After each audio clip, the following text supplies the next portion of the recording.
જૈનોનું તીર્થ પાલિતાણા શત્રુંજયની 6 ગામની જાત્રાનો ફાગણ સુદ 13ના દિવસે શરૂ થયો હતો। વર્ષાકાળને બાદ કરતાં જૈનોના સૌથી મહાન તીર્થ શત્રુંજયની યાત્રા 8 માસ દરમિયાન નિયમિત રીતે થતી જ રહે છે અને ઓછી વધતી સંખ્યામાં શ્રદ્ધાળુઓનું આ તીર્થમાં આવાગમન થતું જ રહે છે। પણ વર્ષના કેટલાક પર્વો એવા છે જેમાં શત્રુંજય તીર્થમાં હજારો લાખો યાત્રિકોનો મહેરામણ ઉપડી પડે છે। ફાગણ સુદ 13 પણ આવું જ એક મહિમાવંત પર્વ છે। આ દિવસે શાંબ વગેરે 8 કરોડ મુનિઓ આ સ્થળેથી મુક્તિ વર્યા હતા। તેની યાદો વિવિધ ગ્રંથોમાં સચવાયેલી છે। આ દિવસે 1.5 લાખથી વધુ યાત્રિકો ગિરિરાજની સ્પર્શના કરવા આવે છે। શત્રુંજય તીર્થ એ દેશ વિદેશમાં વસતા જૈનોનું એક એવું શ્રદ્ધા તીર્થ છે જેની તોલે અન્ય કોઈ જૈન તીર્થ આવી શકતું નથી। દુનિયાના કોઈ પણ ખૂણે વસતા દરેક જૈનની એક ખ્વાહિશ હોય છે કે જીવનમાં એકવાર તો શત્રુંજય તીર્થની યાત્રા અવશ્ય કરવી। ફાગણ સુદ 13ના દિવસે શત્રુંજયની 6 ગામની વિશિષ્ટ પ્રદક્ષિણા કરવામાં આવે છે। આ યાત્રામાં અંદાજે 15-16 કિલોમીટરનો વિકટ પંથ પગે ચાલીને કાપવાનો હોય છે। 6 ગામના ઉબડખાબડ અને આકરા ચઢાવ ઉતારવાળા માર્ગો છતાં આવા વૃદ્ધો આ પંથ હસતા મુખે કાપે છે। સેંકડો સાધુ સાધ્વીઓ સહિત હજારો શ્રાવક શ્રાવિકાઓ આ દિવસે 6 ગામની યાત્રા કરીને સિદ્ધવડ નામના સ્થળે પહોંચે છે। સિદ્ધવડ એ 6 ગામની યાત્રાની સમાપ્તિનું સ્થળ છે। 6 ગામની યાત્રાનો આરંભ જય તલાટીથી કરવામાં આવે છે। અહીં ભાવિકો ચૈત્ય વંદન કરીને વિધિવત યાત્રાનો આરંભ કરે છે। જય તલાટી એ પાલિતાણા ગામ તરફની આગળ તરફની તલાટી છે અને સિદ્ધવડ એ આદિપુર ગામ તરફની પાછળ બાજુની તલાટી છે। આ સ્થળે એક વિશાળ વટવૃક્ષ છે। આ વટવૃક્ષ નીચે ભૂતકાળમાં લાખો આત્માઓ સિદ્ધપદ પામ્યા હોવાથી એને સિદ્ધવડ કહે છે। 6 ગામની યાત્રાનો માર્ગ એ રીતનો છે કે એમાં શત્રુંજય તીર્થના સમગ્ર દેરાસરોને આવરી લેવાયા તે રીતે પ્રદક્ષિણા કરાય છે।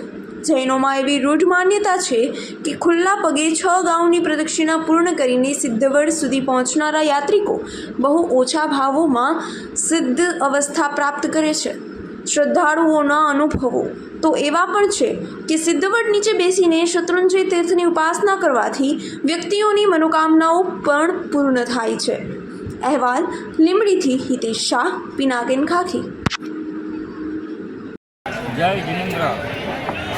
ફાગણ સુદ 13 વર્ષમાં એકવાર આવતો એવો મહાન પવિત્ર તહેવાર 6 ગામની યાત્રા કે જેનો મહિમા એવો છે કે શ્યામ અને પ્રદ્યુમન 8 કરોડ મુનિઓની સાથે આ સ્થળેથી મુક્તિપદને વર્યા છે।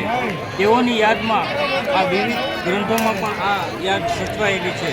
એ દિવસે 1.5 લાખથી પણ વધુ યાત્રિકો ગિરિરાજની સ્પર્શના કરવા માટે શત્રુંજય તીર્થ આવતા હોય છે। દુનિયામાં કોઈ પણ ખૂણે વસતા દરેક જૈનોની એક ખ્વાહિશ હોય છે કે જીવનમાં એકવાર તો 6 ગામની યાત્રા અવશ્ય કરીએ। ફાગણ સુદ 13ના દિવસે 6 ગામની વિશિષ્ટ પ્રદક્ષિણા કરવામાં આવે છે। આ યાત્રામાં અંદાજે 15થી 16 કિલોમીટરનો વિકટ પંથ પગે ચાલીને કાપવાનો હોય છે। 6 ગામમાં ઉબડખાબડ રસ્તા, આકરા ચડાવ ઉતાર એવા આવતા માર્ગો છતાં પણ નાના નાના બાળકો તેમજ વૃદ્ધો પણ આ પંથ હસ્તે મોઢે કાપતા હોય છે। સાધુ સાધ્વીજી ભગવંતો સહિત હજારો શ્રાવક શ્રાવિકાઓ આ દિવસે 6 ગામની યાત્રા કરીને સિદ્ધવડના સ્થળે પહોંચીને પોતાની યાત્રાને વિરામ આપતા હોય છે। આ યાત્રા જય તલેટીથી પાલિતાણાથી શરૂઆત કરવામાં આવે છે અને એનો અંત સિદ્ધવડ એટલે કે આદિપુર ગામમાં એનો અંત બાજુની તળેટીમાં રાખેલો હોય છે। આ સ્થળે એક વિરાટ વટવૃક્ષ છે। એ વટવૃક્ષની નીચે ભૂતકાળમાં લાખો આત્માઓ સિદ્ધ પાદને પામ્યા હોવાથી આ વડને સિદ્ધવડ કહેવામાં આવે છે।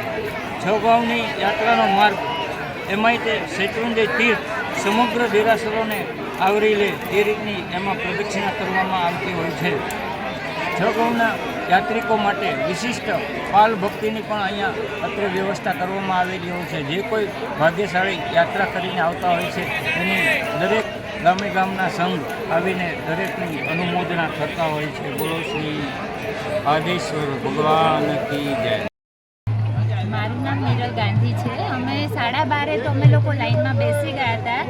પછી ત્યાંથી અમે લોકોને આવતા આવતા 1.5 કલાક અમે લોકો ઊભા રહ્યા ખાલી લાઈનમાં જ.